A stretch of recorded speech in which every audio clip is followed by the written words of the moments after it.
Hello, everyone. This is my final video on biblical things I didn't learn in church. I pray these videos have been eye-opening for you. Here are the final few items. Number 1, witnessing. This topic was almost never discussed in church. We were told to, quote, tell others about Jesus, end quote. But we were never told it's a requirement to do so, though I honestly think we should have known that all along. I have shared this truth often in previous videos. Jesus told us we have to witness. In Acts chapter 1, his final words before he ascended into heaven were these, quote, you will be my witnesses in Jerusalem and in all of Judea, Samaria, and to the ends of the earth, end quote.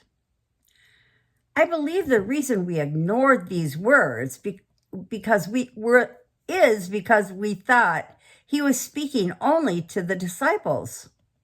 But if you think about the words he spoke, they were meant first for the disciples and then for us. Those he meant for us are these, quote, to the ends of the earth, end quote. The disciples would never get to the ends of the earth, or even close. We can get there, though. You and I and all those who come after us can do that. It is now possible via the internet for us to witness everywhere and anywhere in the world. There are also satellites and missionaries who can witness for us, but we have to be the stewards giving money to keep them going. No matter how much you give to that cause, it doesn't give you a great escape from witnessing. We live in a country that is clearly falling into Satan's hands. Our silence doesn't change that, but our voice for Jesus just might. The most important thing for us to remember is that the words of Jesus in Acts chapter 1 do not give any of us an out in regards to witnessing. Jesus spoke these words in that regard, quote, you will be my witnesses.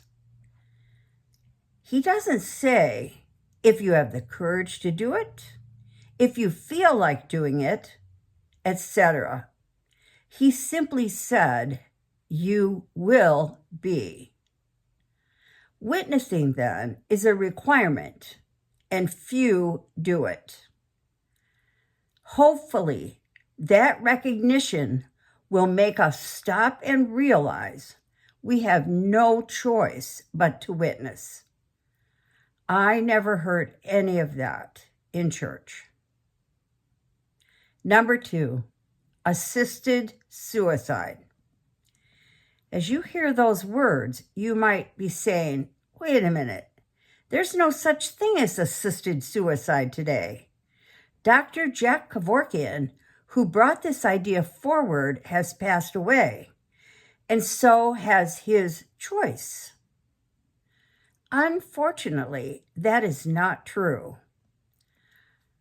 Assisted suicide is taking place daily in hospitals. Are you amazed? I certainly was.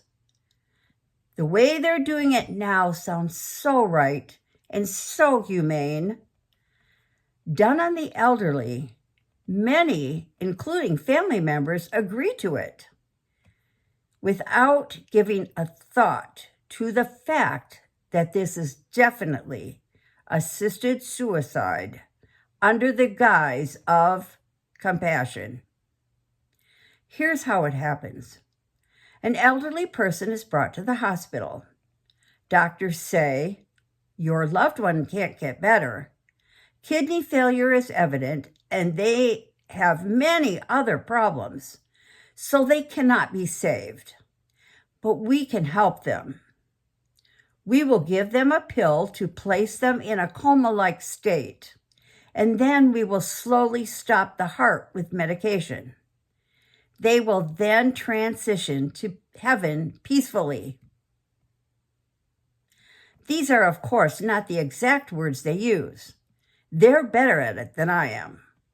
But the end result is the same. This may be hard to accept, but I watched it happen. Those who choose to accept this process definitely don't see it as assisted suicide. They see it instead as an act of compassion. But assisted suicide is exactly what it is. Anything that takes a life, except the call of Jesus, is assisting in a suicide. Truth is, no one can give life or take it but God. That is biblical. Job chapter 1, verse 21 says, quote, "The Lord gives and the Lord takes away," end quote. He created us, and he alone takes us home to be with him for eternity. That choice doesn't belong to us or any doctor. It belongs only to God. Be aware if you or your loved one are ever in this position, because the doctors are slick about it. Please allow your loved one to go home to heaven when Jesus calls him or her, not when it's convenient for a hospital. Number 3, end times. I never heard a word about this in my denominational church, not a word. Very little about death was shared, except that we who believe in Jesus will go to heaven. Imagine my shock then when I read that one day Jesus will send a call from heaven to us to meet him in the sky, what we call the rapture.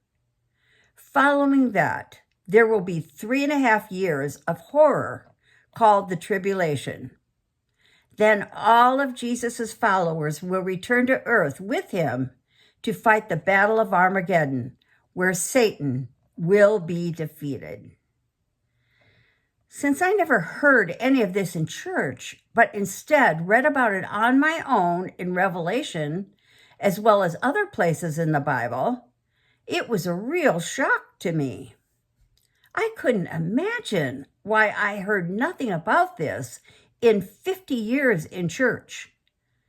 I was determined then to find out why this part of the Bible was completely left out in my church.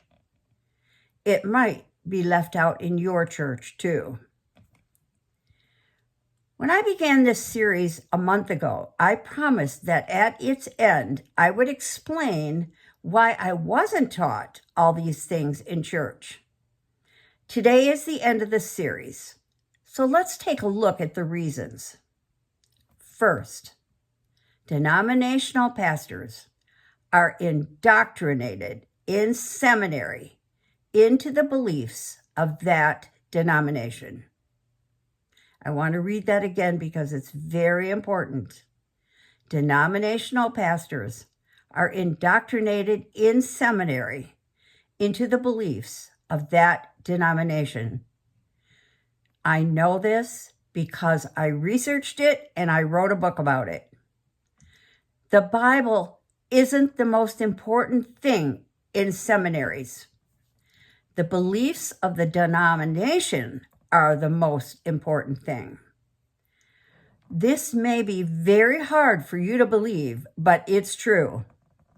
A little research on your part will prove it. If you search the seminary curriculum of every denomination, beginning with yours, you will clearly see the truth of what I'm telling you. I couldn't believe what I found when I did the research. Only some books of the Bible are taught. In most churches, many books are not taught. Why would that be? The early church founders, Martin Luther, John Calvin, John Wesley, and others, formed their own personal beliefs regarding what the Bible says, according to them. They learned that not every book in the Bible supported their beliefs, so they simply told their followers not to read those books. That way, their biblical interpretations would not be challenged.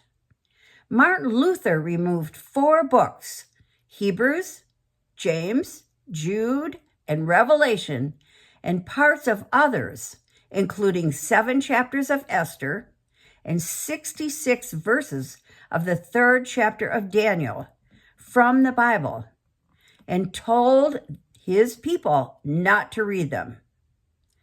And a group of Lutheran theologians wrote the Lutheran Book of Concord, which proclaims and supports the beliefs of the Lutheran Church, not necessarily the Bible. Though Lutheran clergy will claim this book does not hold more importance than the Bible, I will tell you that if you dive deep into research of the church, that is not true. Most important here is the fact that if a Lutheran pastor preaches anything different than the church hierarchy supports, that pastor will lose his job. Now, I can speak about the Lutheran Church because I was raised Lutheran. But it is not just the Lutheran Church that does this to the Bible. I don't have time to go into all the other churches, but you can easily do that just like I did. The second reason we are often not taught the entire Bible, and sit backwards for this, pastors themselves don't read the entire Bible. That is not true of all pastors, of course. In seminary, they read only what is required of them and what is told them to read. Truth is, you can't preach what you don't know. No wonder I never heard the book of Revelation.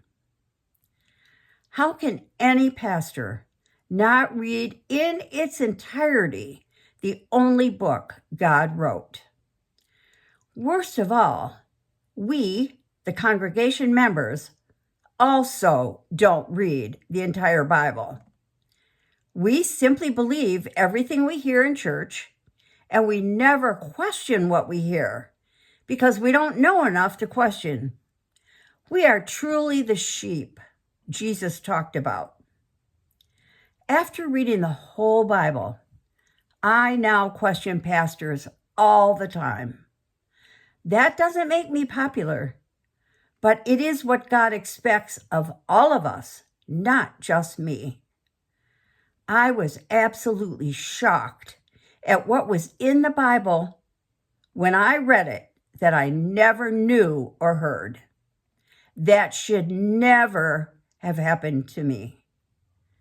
Now you know why these 20 items I've discussed in my videos were deleted from church teachings in my early life. Thanks for listening. The only way to really know the Bible is to read it all of it. Otherwise, you are simply listening to a pastor's opinion or his indoctrination from the seminary he attended. Is that what God expects of any of us or all of us? It definitely isn't. We are not supposed to be quiet Christians. We are supposed to be out there witnessing, and you can only witness what you know.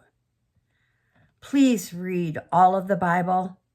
It's absolutely the best thing I ever did, and I did it several more times. See you Thursday.